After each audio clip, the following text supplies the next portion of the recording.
አርእስተ ዜና የኢትዮጵያ ፌዴራል ፖሊስ ከዱባይ ፖሊስ ጋር በመተባበር ህገወጥ የሰዎች አዘዋዋሪዎችን በቁጥጥር ስር አዋለ። ሸይኹል ኢስላም አላሁ ሽኩር ፓሻ ዛዴ በተባበሩት መንግስታት የሰላም ጉባኤ ላይ ለዓለም አቀፍ የሰላም ጥሪ ያቀረቡ። ናይጄሪያዊቷ አሚና መሐመድ ለተባበሩት መንግስታት ድርጅት ዋና ጸሐፊነት እጩ ሆኑ። ኢራን በአሜሪካ ወታደራዊ ይዞታዎች ላይ የከፋ የአጸፋ ጥቃት ፈጽማለሁ አለ። የጸረ ሙስሊም እንቅስቃሴ በሚሰበክባት እንግሊዝ ከ5000 በላይ ሙስሊሞች የሰላም ጉባኤ እያካሄዱ ነው። ፕሮፐርቲስ ለመኖሪያ ምቹ በሆነችው ሳር ቤት ላይ ከአደምስ ህንፃ አጠገብ እንደዚሁም ደግሞ ቡልጋሪያ ላይ ከአልነጃሺ መስጊድ ፊት ለፊት እጅግ ዘመናዊና ቅንጡ የሆኑ የመኖሪያ ቤቶችን ከባለ 1 መኝታ እስከ ባለ 3 መኝታ በተለያዩ የካሬ አማራጭ ያላቸውን ቤቶች በ20% ቅድመ ክፍያ እንደዚሁም 80%ቱን ያለምንም ወለድ ያለምንም ዋጋ ጭማሪ ከፍላችሁ የምትጨርሱበትን ያከፋፈል ሁኔታ አመቻችተን በሽያጭ ላይ እንገኛለን። እንዲሁም ደግሞ የንግድ ሱቆችን ከ900 ሺህ ብር ቅድመ ክፍያ ጀምሮ እኛ ጋር ማግኘት ይችላሉ። ለበለጠ መረጃ ታች በምናስቀምጠው ስልክ ይደውሉልን። ቴምር ፕሮፐርቲስ የህልሞ ማረፊያ።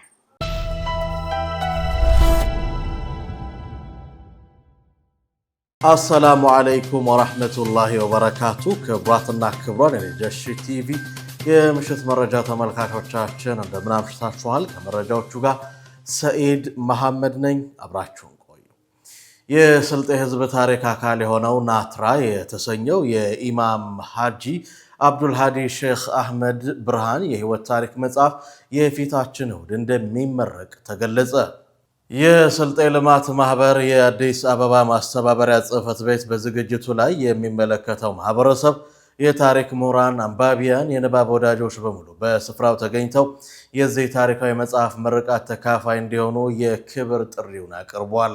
መጽሐፉ የማህበረሰቡን ታሪክ፣ እሴት፣ የአባቶቹን አበርክቶ ለትውልድ በማስተላለፍ ረገድ ከፍተኛ ሚና እንዳለው ተገልጿል።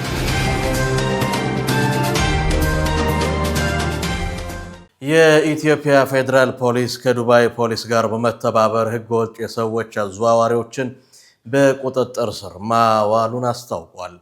የኢትዮጵያ ፌዴራል ፖሊስ ከተባበሩት አረብ ኤምሬቶች የዱባይ ፖሊስ ጋር በጋራ ባከናወነው የተቀናጀ ኦፕሬሽን በዱባይ ተቀምጠው በኢትዮጵያውያን ላይ ከፍተኛ የሰብአዊ መብት ጥሰትና ግፍ ሲፈጽሙ የነበሩ አደገኛ የሰዎች አዘዋዋሪዎችን በቁጥጥር ስር ውሎ ወደ ሀገር እንዲመለሱ ማድረጉን አስታውቋል። እነዚህ ግለሰቦች ሰዎችን ወደ ውጪ ለመላክ የሚያስችል ምንም አይነት ህጋዊ ፈቃድ ሳይኖራቸው ከ2015 ጀምሮ በተለያዩ ኩባንያዎች እናስቀጥራቸዋለን በሚል የሐሰት ተስፋ 105 ዜጎችን በማታለል በቱሪስት ቪዛ ወደ ዱባይ መውሰዳቸው ታውቋል።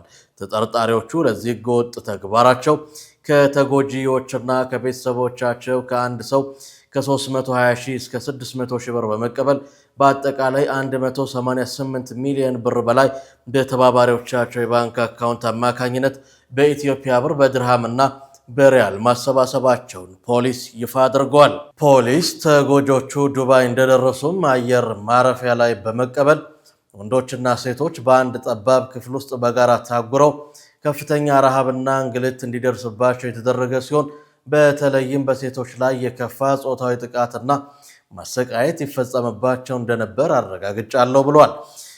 ከዚህ በተጨማሪ የወጣቶቹ የ2 ወር የቱሪስት ቪዛ ሲያልቅ የ2 ዓመት የመኖሪያ ፍቃድ እናሰጣቸዋለን በሚል ማታለያ ከተጎጆቹ ኮሚሽንና ተጨማሪ 1200 ድርሃም በግዴታ በመቀበል ለከፍተኛ ኪሳራና ስቃይ መዳረጋቸው ተገልጿል።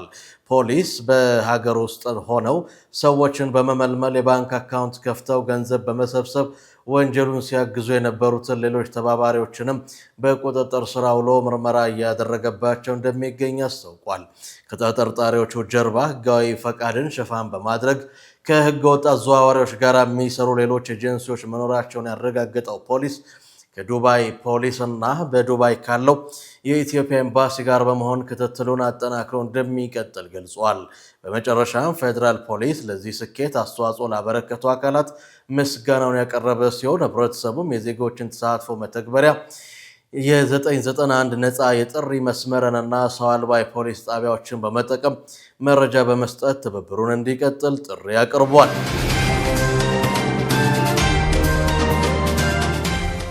ሸይኹል ኢስላም አላሁ ሽኩር ፓሻ ዛዴ በተባበሩት መንግስታት የሰላም ጉባኤ ላይ ለዓለም አቀፍ ሰላም ጥሪ ያቀረቡ የካውካሰስ ሙስሊሞች ቢሮ ሊቀመንበር የሆኑት ሸይኹል ኢስላም አላሁ ሽኩር ፓሻ ዛዴ በአንጎላ መዲና ሉዋንዳ በተካሄደው የተባበሩት መንግስታት የሰላም ጉባኤ ላይ በክብር እንግድነት ተሳትፈዋል። ከተባበሩት መንግስታት ከፍተኛ ተወካይና ኢስላሞፎቢያ ተከላካይ ልዩ መልእክተኛ ሚጌል ኤንጀል ሞራኖቲስ በቀረበላቸው ግብዣ መሰረት በጉባኤው የተገኙት ሸይኹል ኢስላም ለሰላም ጥሪ ጦርነትን ማቆምና ዓለም አቀፍ ሕግን ማክበር በሚል መሪ ቃል በተዘጋጀ በዚህ ታላቅ መድረክ ላይ የተሳተፉ ብቸኛው የሃይማኖት አባት መሆናቸው ተገልጿል። በቆይታቸው ከአንጎላ፣ ከዴሞክራቲክ ሪፐብሊክ ኮንጎ ፕሬዝዳንቶች እንዲሁም ከሌሎች ከፍተኛ የአፍሪካና የአውሮፓ ሀገራት ባለስልጣናት ጋር ፍሬያማ የጎንዮሽ ውይይቶችን አድርገዋል። በጉባኤው መድረክ ላይ ንግግር ያደረጉት የሃይማኖት አባቱ የተባበሩት መንግስታት ድርጅት ሰላምን ለማስፈን በሚያደርገው ጥረት በማድነቅ ሀገራቸው አዘርባይጃን ያላትን የብዝሃ ባህል የሃይማኖት ውይይት የሰላም ግንባታ ተሞክረው ለተሳታፊዎች አካፍለዋል።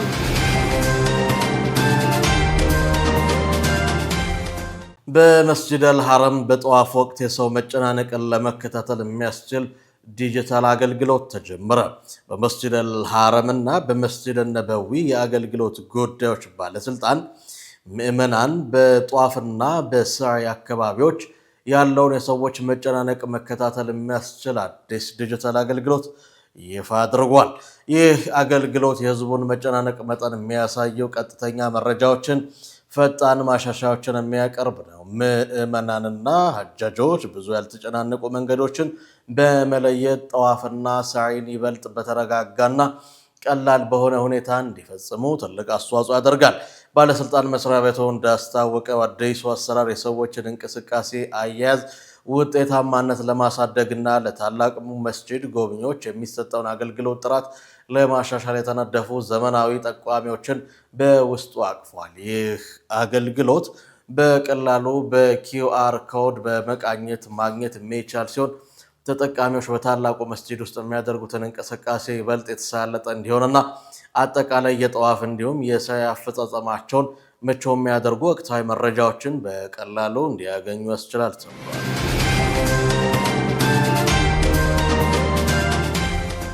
ናይጄሪያዊቷ አሚና መሐመድ ለተባበሩት መንግስታት ድርጅት ዋና ጸሐፊነት እጩ ሆነው ቀረቡ። ናይጄሪያዊቷ የተባበሩት መንግስታት ድርጅት ምክትል ዋና ጸሐፊ አሚና መሐመድ ባካበቱት ሰፊ ዓለም አቀፍ ልምድና በዘላቂ ልማት ላይ ባላቸው የላቀ አስተዋጽኦ ለተመድ ዋና ጸሐፊነት ቦታ ብቁ እጩ ሆነው ቀርቧል። በተለይም በአፍሪካ በዓለም አቀፍ ደረጃ በሰብዓዊ እርዳታ እንዲሁም በግጭት አፈታት ሂደት ያከናወኗቸው አበይት ስራዎች ለድርጅቱ ከፍተኛ የኃላፊነት ቦታ የሚያስፈልገውን አመራር ለመስጠት የሚያስችል አቅም እንዳላቸው ያሳያል። የወይዘሮ አሚና መሐመድ እጩነት በተለይ ለአፍሪካ ሀገራት ትልቅ ፋይዳ ያለው ሲሆን የአፍሪካን ድምፅ በዓለም አቀፍ የውሳኔ ሰጭነት ደረጃ ከፍ ለማድረግ ታላቅ ዕድልም እንደሚፈጥር ተገልጿል። በአየር ንብረት ለውጥ፣ በፍትሃዊ ሀብት ክፍፍል፣ በኢኮኖሚ ቀውስ መፍትሄዎች ላይ ያላቸውን ጥልቅ ግንዛቤ ድርጅቱ በአሁኑ ወቅት የተጋረጡበትን ውስብስብ ዓለም አቀፍ ተግዳሮቶች ለመቅረፍ ወሳኝ ሚና ይኖረዋል ተብሏል።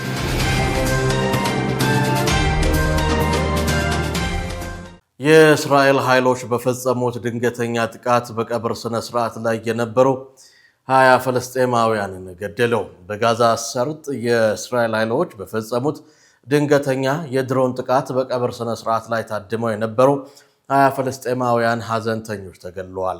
ይህ ጥቃት የተፈጸመው በማዕከላዊ ጋዛ በሚገኘው የኑሴራት ስደተኞች ካምፕ ውስጥ ሲሆን ሰላማዊ ሰዎቹ በአህመድ ያሲን መስጂድ አቅራቢያ ለቀብር ተሰብስበው በነበረበት ወቅት ኢላማ መደረጋቸው ተገልጿል። በጥቃቱ ከተገደሉ ዜጎች በተጨማሪ በርካታ ሰዎች ክፉኛ መቁሰላቸውን የአልአውዳ ሆስፒታል የሕክምና ምንጮች አስታውቀዋል። ከዚህ አሳዛኝ ክስተት በተጨማሪ በተለያዩ የጋዛ ክፍሎች የእስራኤል ጥቃቶች ተጠናክረው ቀጥለዋል።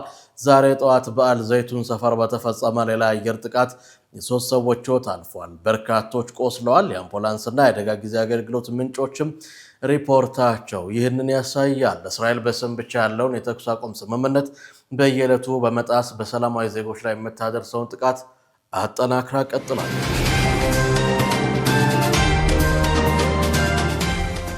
አሜሪካ በኢራን የሲቪል መሰረተ ልማቶች ላይ የምትፈጽመው ጥቃት ተቀባይነት የሌለው መሆኑን ተመድ አስታወቀ። የተባበሩት መንግስታት ድርጅት አሜሪካ በኢራን የሲቪል መሰረተ ልማቶች ላይ እያካሄደችው ያለው ጥቃት ፈጽሞ ተቀባይነት የሌለው ድርጊት መሆኑን አስታውቋል። የድርጅቱ ዋና ጸሐፊ አንቶኒዮ ጉቴሬዝ በሁለቱ ሀገራት መካከል እየተባባሰ በመጣ ወታደራዊ ግጭት በተለይም በኢራንና በቀጠናው በሚገኙ የሲቪል ተቋማት ላይ እየደረሰ ባለው ውድመት ጥልቅ ስጋት እንደገባቸው ምክትል ቃል አቀባይ ፉርሃን ሐቅ ገልጸዋል። የተመድ መግለጫ ያወጣው የአሜሪካ ኃይሎች ለ6 ተከታታይ ምሽቶች በደቡብና ደቡብ ምስራቅ ኢራን የሚገኙ የተለያዩ የሲቪል ተቋማትና የ5 ዋና ዋና ድልድዮች ላይ የፈጸሙትን ከባድ ጥቃት ተከትሎ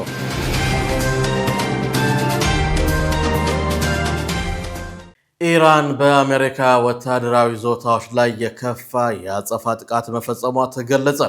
ዩናይትድ ስቴትስ በደቡብ ኢራን ላይ በከፈተችው ወታደራዊ ዘመቻ ስልታዊ በሆኑ ወታደራዊ ይዞታዎች ላይ ብቻ ሳይሆን በህዝብ መኖሪያ፣ በትምህርት ቤት፣ በሆስፒታል፣ በቁልፍ የሲቪል መሰረተ ልማት ያነጣጠረ የቦምብ ድብደባ እያካሄደች ነው።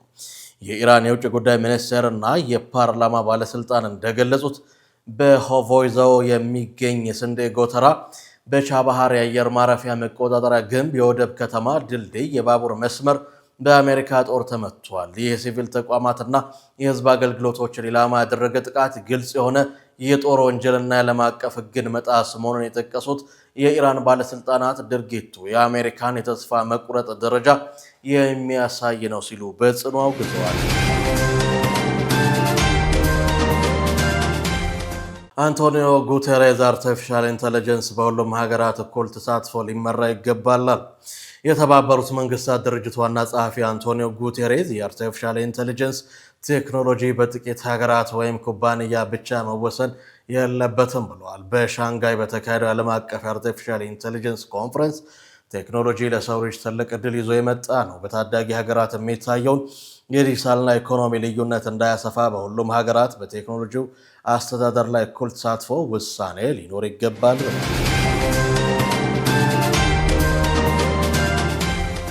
የጸረ ሙስሊም እንቅስቃሴ በሚሰበክባት ሀገር እንግሊዝ ከ50 ሺህ በላይ ሙስሊሞች የሰላም ጉባኤ አካሄደው። የጸረ እስልምና አቋሞችና የጥላቻ ትርክቶች በስፋት በሚስተጋቡባት እንግሊዝ ከ50 ሺህ በላይ ሙስሊሞች የተሳተፉበት ታላቅ የሰላም ጉባኤ በአህመዲያ ሙስሊም ማህበረሰብ በተዘጋጀው በዚህ ታሪካዊ መድረክ ላይ ጦርነት፣ ሃይማኖታዊ ጽንፈኝነትና ማህበራዊ መከፋፈልን የሚያወግዙ እንዲሁም የፍትህና የእርቅ አስፈላጊነትን አጥብቀው የሚጠይቁ አበይት ጉዳዮች ተዳስሷል። የህዝብ መድረክ በጥርጣሬ በመከፋፈልና በፍርሃት በሚታይበት በአሁኑ ወቅት ይህ ግዙፍ ስብስብ ሙስሊሞች ለተቃውሞ ወይም ለግጭት ሳይሆን ለጸሎት አገልግሎትና ለውይይት መሰብሰባቸውን በማሳየት አሉታዊ ጫጫታ የበዛባቸው የዜና ርዕሶች የእስልምናን እውነተኛ ማህበራዊ ገጽታ እንደማይወክሉ በተግባር አሳይቷል። የዚህ ጉባኤ ሌላኛው ልዩና ተምሳሌታዊ ክስተት የእንግሊዝ ዩኒየን ጃክ እና የአህመዲያ ማህበረሰብ ባንዲራዎችን በጋራ በማውለብለብ ማህበረሰቡ ለሀገር ታማኝ የእምነት መሰረታዊ አካል ነው የሚለውን ጽኑ አቋም አንጸባርቆ እንደነበር ተገልጿል። የአህመዲያ ሙስሊም ማህበረሰብ ኢማምና የኢስሃም ፓሻር አውራጃ ምክር ቤት አባል የሆኑት አዲል ሻህ ይህ ጉባኤ በህዝባዊ ክርክሮች ውስጥ ብዙም አይነሳውን የብሪታንያ እስልምና በጎ ገጽታና የማህበረሰቡ በዓለም ዙሪያ የሚያከናውናቸው አስደናቂ ሰብአዊ በጎ አድራጎት ስራን ለዓለም ህዝብ በግልጽ ያሳየ ታላቅ ኮንፈረንስ መሆኑን አስገንዝቧል።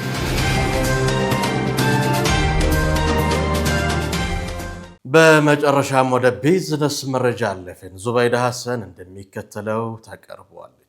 አዲሱ የኢትዮጵያ ብሔራዊ ባንክ የሂሳብ ቁጥር አሰጣጥ አገልግሎት በጉምሩክ አንድ መስኮት መጀመሩ ሰምቷል። አዲስ ፈቃድ ላወጡ አስመጪዎችና ላኪዎች የኢትዮጵያ ብሔራዊ ባንክ የሂሳብ ቁጥር በአጭር ጊዜና በዘመናዊ መንገድ የሚያገኙበትን የዲጂታል አገልግሎት መጀመሩን አስታውቋል። ይህ አዲስ አገልግሎት የኢትዮጵያ ብሔራዊ ባንክ የሂሳብ ቁጥሮች በጉምሩክ ኮሚሽን አንድ መስኮት አገልግሎት በኩል እንዲሰጡ የሚያስችል ሲሆን ይህም የነበረውን ረጅም አስተዳደራዊ ሂደት በማቃለል ለንግዱ ስራ ፈጣንና ቀልጣፋ ያደርገዋል ተብሎም ይጠበቃል። እንደ ባንኩ መረጃ ከሆነ ይህ አገልግሎት ተጠቃሚ የሚሆኑት ለመጀመሪያ ጊዜ የኢትዮጵያ ብሔራዊ ባንክ ሂሳብ ቁጥር ለሚያወጡና አዲስ ፈቃድ ላገኙ አስመጪዎችና ላኪዎች ብቻ መሆኑ ተነግሯል። ቀደም ሲል የኢትዮጵያ ብሔራዊ ባንክ የሂሳብ ቁጥር ያላቸው የንግድ ተቋማት ለሁሉም የገቢና የወጪ ግብዓቶቻቸው ይጠቀሙበት በነበረው ነባር ቁጥር መጠቀም እንደሚችሉም ተነግሯል። ይህ አሰራር የኢትዮጵያ ብሔራዊ ባንክ የወጪና የገቢ ንግድ ጋር የተያዙ አገልግሎቶችን ለማዘመን የሚሰራው ስራ አካል መሆኑንም ዘገባው አመላክቷል። የአፍሪካ ልማት ባንክ ቡድን ለኢትዮጵያ የ110 ሚሊዮን ዶላር ገንዘብ ድጋፍ ማጽደቁ ሰምቷል። የአፍሪካ ልማት ባንክ ይህንን በጀት ያጸደቀው ለመጀመሪያው የኢትዮጵያ የ300 ሜጋዋት የግል ንፋስ ኃይል ማመንጫ ፕሮጀክት መሆኑም ተሰምቷል። ይህ በአይነቱ ልዩ የሆነ ፕሮጀክት አጠቃላይ ግምታዊ ወጪው 508 ሚሊዮን ዶላር ሲሆን ባንኩ በራሱ ከሚሸፍነው ውጪ 381.1 ሚሊዮን ዶላር ተጨማሪ የብድር ገንዘብ ከልማት ፋይናንስ ተቋማት በማሰባሰብ ያግዛል ተብሎም ይጠበቃል። በአሚአ ፓወር ኩባንያ የሚለማውና የሚተዳደረው ይህ ፕሮጀክት በሶማሌ ክልል አይሻ አቅራቢያ የሚገኘው የ300 ሜጋዋት አዲስ የንፋስ ኃይል ማመንጫ ዲዛይን ግንባታ ስራ ማስጀመር እና ጥገና ስራዎች ያጠቃልላል ብሏል ዘገባው። ፕሮጀክቱ የ5 ኪሎ ሜትር ኃይል ማስተላለፊያ መስመር ግንባታና አሁን ያለው የአይሻ 2 የኃይል ማከፋፈያ ጣቢያ የማሻሻያ ስራዎችን ይደግፋል ሲል ባንኩ ባሰራጨው መግለጫ ላይ አስታውቋል። ቮልስቫገን በአነስተኛ ዋጋ ለገበያ የሚቀርብ አዲስ የኤሌክትሪክ መኪና ይፋ ማድረጉ ሰምቷል። የጀርመኑ ታዋቂ የመኪና አምራች ቮልስቫገን ዋጋቸው ቀነስ ያሉ የኤሌክትሪክ መኪኖችን ለሚፈልጉ ደንበኞች የሚሆን አይዲ ክሩዝ የተሰኙ አዲስ ኮምፓክት ኤስዩቪ መኪኖችን በይፋ ማስተዋወቁን ገልጿል። የመኪና መነሻ ዋጋቸው ደግሞ 28,000 ዩሮ መሆናቸውንም ገልጿል። ይህ ዋጋ መካከለኛ ገቢ ላላቸው የኢቪ ገዢ ተደራሽ ለማድረግ የታለመ መሆኑንም ዘገባው አመላክቷል። መኪናው በሁለት የባትሪ አማራጮች የተዘጋጀ ሲሆን በትልቅ ባትሪ በአንድ መሙያ ቻርጅ እስከ 436 ኪሎ ሜትር መጓዝ ይችላል ተብሏል። እንዲሁም በፈጣን ቻርጅ ደግሞ ከ23 ደቂቃ ባነሰ ጊዜ ውስጥ ከ10% ወደ 80% መሙላት ይችላል ተብሏል። መኪናው ባለ 5 መቀመጫ ዲዛይን ተደርጎ ተሰርቷል። ሰፊ ሻንጣ ማስቀመጫም አለው ተብሎለታል። ቮልስቫገን ይህንን መኪና ይዘው የወጣው በአውሮፓ ገበያ ላይ ከፍተኛ ፉክክር እያደረጉ ያሉትን የቻይና ኤሌክትሪክ መኪኖች አምራቾችን ማለትም እንደ BYD ያሉትን ለመቋቋም መሆኑን ተሰምቷል። መኪናው የማምረቻ ወጪን ለመቀነስ በስፔን ውስጥ ይመረታልም ተብሏል።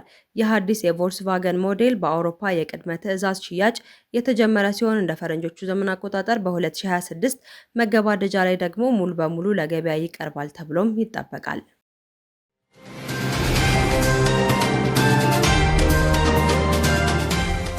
ክቡራትና ክቡራን የነጃሺ ቲቪ የምሽት መረጃ ተመልካቾቻችን የዕለቱን የምሽት መረጃ በዚሁ አገባደድን። ከቀሪ የነጃሺ ቲቪ የምሽት መሰናዶ ጋር መልካም ምሽት።